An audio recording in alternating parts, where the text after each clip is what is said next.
ತೂರಾಟ ಆಗ್ತಾ ಇದೆ ಸರ್. ಪೊಲೀಸರ ಮೇಲೆಲ್ಲ ಕಲ್ಲು ತೂರಾಟ ಮಾಡಿದ್ದಾರೆ.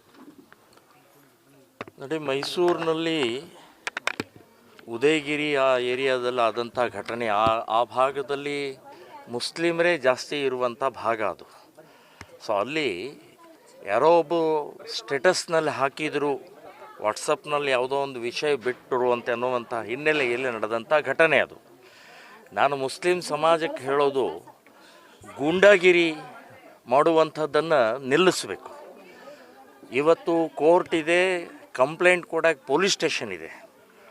ಒಮ್ಮೆಲೆ ಬಂದು ಈ ರೀತಿ ದಾಂಧಲೆ ಮಾಡುವಂಥ ಇದೇನು ಪಾಕಿಸ್ತಾನ ಅಲ್ಲ, ಇದೇನು ಅಫ್ಘಾನಿಸ್ತಾನ ಅಲ್ಲ, ಇದೇನು ಬಾಂಗ್ಲಾದೇಶ ಅಲ್ಲ. ಹೇಗೆ ಬೇಕಾದಾಗ ಏನು ಬೇಕಾದ ಮಾಡೋದು. ಸಂವಿಧಾನ ಇದೆ, ಪೊಲೀಸ್ ಸ್ಟೇಷನ್ ಇದೆ, ಕಂಪ್ಲೇಂಟ್ ಕೊಡಿ. ಸೊ ಏನು ನಿಮಗೇನಾಗಿದೆ, ತೊಂದರೆ ಆಗಿದೆ ಅಲ್ಲಿ ಹೇಳ್ಕೊಳ್ಳೋಕ್ಕೆ ಅವಕಾಶಗಳಿದ್ದಾವೆ. ಧರಣಿ ಮಾಡಿ ಬಂಧನ ಆಗೋ ತನಕ ಬಂಧನ ಮಾಡಿದ್ದಾರೆ. ಈಗಾಗಲೇ ಸುರೇಶ್ ಅನ್ನುವಂಥ ಒಬ್ಬ ವ್ಯಕ್ತಿನ ಬಂಧನ ಮಾಡಿದ್ದಾರೆ. ನಾನು ಹೇಳೋದು, ಮುಸ್ಲಿಂ ಸಮಾಜ, ನೀವು ಹಿಂದೂ ಧರ್ಮದ ಬಗ್ಗೆ ಎಷ್ಟು ರೀತಿಯ ಅವಹೇಳನ ಮಾಡ್ತಾಯಿದ್ದೀರಿ, ನಮ್ಮ ದೇವರುಗಳ ಬಗ್ಗೆ ಎಷ್ಟು ಅವಹೇಳನ ಮಾಡ್ತಾಯಿದ್ದೀರಿ. ನಾವೇನಾದರೂ ಹಾಗಾದ್ರೆ ಈ ರೀತಿ ಎದ್ದರೆ ಏನಾಗ್ಬೋದು? ಸೊ ಸಂವಿಧಾನ ಇದೆ, ಕಾನೂನಿದೆ, ಕೋರ್ಟ್ ಇದೆ, ಪೊಲೀಸ್ ಸ್ಟೇಷನ್ ಇದ್ದಾರೆ. ಸೊ ಅದರ ಪ್ರಕಾರ ನಡಿಬೇಕು ಅಂತನ್ನುವಂಥದ್ದು ಗೊತ್ತಾಗದೆ ನೀವು ಏನು ಬೇಕಾದ ಮಾಡ್ಬೋದು, ಗುಂಡಾಗಿರಿ ಮಾಡ್ಬೋದು. ಈ ರೀತಿ ಇನ್ಮೇಲೆ ನಡೆಯೋದಲ್ಲ. ಹಿಂದೂ ಸಮಾಜ ಉತ್ತರ ಕೊಡಬೇಕಾಗತ್ತೆ ಅಂತ ಹೇಳ್ತೀನಿ. ಯಾರು ರಕ್ಷಕರಿದ್ದಾರೆ, ಪೊಲೀಸ್ ಇಲಾಖೆಗೆ ಪೊಲೀಸ್ ಜೀಪಿನ ಮೇಲೆ, ಅವ್ರ ವಾಹನ ಮೇಲೆ ಕಲ್ಲೆಸಿತೀರಿ. ಸುಮಾರು 14 ಜನರಿಗೆ ಗಾಯ ಆಗಿದೆ. ಸೊ ಹಾಗಾದರೆ ಎಲ್ಲಿ ಹೋಗ್ತಾ ಇದ್ರಿ ನೀವು? ಈ ರೀತಿಯ ಪ್ರವೃತ್ತಿ ಮೈಸೂರಿನಲ್ಲಿ ಇದು ಮೊದಲೇ ಬಾರಿ ಅಲ್ಲ, ಭಾಳಷ್ಟು ಸಲ ನಡೀತಾ ಇದೆ, ಮುಂದೇನೂ ನಡೀಬೋದು. ಇದಕ್ಕೆ ಇವರನ್ನು ಹದ್ದು ಬಸ್ನಲ್ಲಿಡಬೇಕು ಅಂತನ್ನುವಂಥದ್ದು ನಾನು ಗಂಭೀರವಾಗಿ ಹೇಳ್ತಾ ಇದ್ದೀನಿ. ಸಣ್ಣ ಪುಟ್ಟ ಕೇಸ್ ಹಾಕಿದರೆ ನಾಳೆ ಮತ್ತೆ ಬೇಲ್ ತೊಗೊಂಡು ಹೊರಗೆ ಬರ್ತಾರೆ ಇವರೆಲ್ಲ.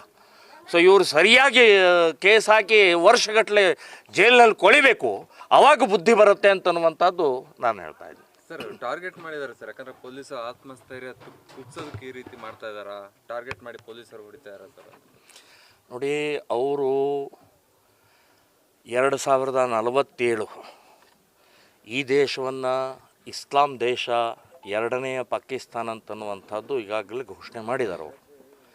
ಸೊ ಆ ಘೋಷಣೆಯ ಹಿನ್ನೆಲೆಯಲ್ಲಿ ಮುನ್ನುಗ್ತಾ ಇದ್ದಾರೆ. ಬೇರೆ ಬೇರೆ ರೀತಿಯಲ್ಲಿ ಎಲ್ಲ ಕಡೆಗೂ ಒಂದೇ ರೀತಿ ಅವ್ರು ಮಾಡಲ್ಲ. ಆದರೆ ಈಗಂತೂ ಪೊಲೀಸ್ ಇಲಾಖೆಯ ನೈತಿಕತೆಯನ್ನು, ಧೈರ್ಯವನ್ನು ಕುಗ್ಗಿಸ್ಬೇಕು. ಕಾನೂನು ಮುರಿದು ನಾವೇನು ಬೇಕಾದ ಮಾಡ್ತೀವಿ ಅನ್ನುವಂಥದ್ದು ಸೊಕ್ಕಿನ ನಡೀತಾ ಇದೆ. ಅದು DJ ಹಳ್ಳಿ KG ಹಳ್ಳಿ ಇರ್ಬೋದು, ಹುಬ್ಬಳ್ಳಿ ಗಲಭೆ ಇರ್ಬೋದು, ಹೀಗೆ ಅನೇಕ. ಈಗ ಶಿವಮೊಗ್ಗದ ರಾಗಿಗುಡ್ಡದ ಇದರಲ್ಲಿ SP ಓಡಿ ಹೋಗ್ಬೇಕಾಯ್ತು. ಅಂಥ ಭಯಾನಕವಾದಂಥ ಸ್ಥಿತಿ ನಿರ್ಮಾಣ ಮಾಡ್ತಾ ಇದ್ದಾರೆ. ಸೊ ಇದಕ್ಕೆ ಸರ್ಕಾರ ಕುಮ್ಮಕ್ಕು ಕೊಡ್ತಾ ಇದೆ, ಕಾಂಗ್ರೆಸ್ ಸರ್ಕಾರ ಕುಮ್ಮಕ್ಕು ಕೊಡ್ತಾ ಇದೆ. ಯಾಕೆ? ವೋಟ್ ಬ್ಯಾಂಕ್, ಕಾಂಗ್ರೆಸ್ನವ್ರು ಹೊಣೆ ಆಗ್ತಾರೆ. ಸೊ ಯಾಕೆ ಅಂತಂದರೆ ಅವರನ್ನು, ಈ ಕಿಡಿಗೇಡಿಗಳನ್ನು, ಈ ರೀತಿಯ ಗೂಂಡಾವಾದಿಗಳನ್ನು ಹದ್ದು ಬಸ್ ನಿಲ್ಲುವಂಥದ್ದು ವಿಫಲ ಆಗಿದ್ರು ನೀವು. ಸೊ ಹಾಗಾಗಿ ಮೇಲಿಂದ ಮೇಲೆ ರಕ್ಷಕರು, ಪೊಲೀಸ್ ಇಲಾಖೆಯ ಪೊಲೀಸ್ ಸ್ಟೇಷನ್ ಸುಡ್ತಾರೆ, ಪೊಲೀಸರನ್ನು ಓಡಿಸ್ತಾರೆ, ಪೊಲೀಸ್ ಜೀಪ್ ಮೇಲೆ ಕುಣಿತಾರೆ, ಕಲ್ಲೆಸಿತಾರೆ, ಬೆಂಕಿ ಹಚ್ತಾರೆ.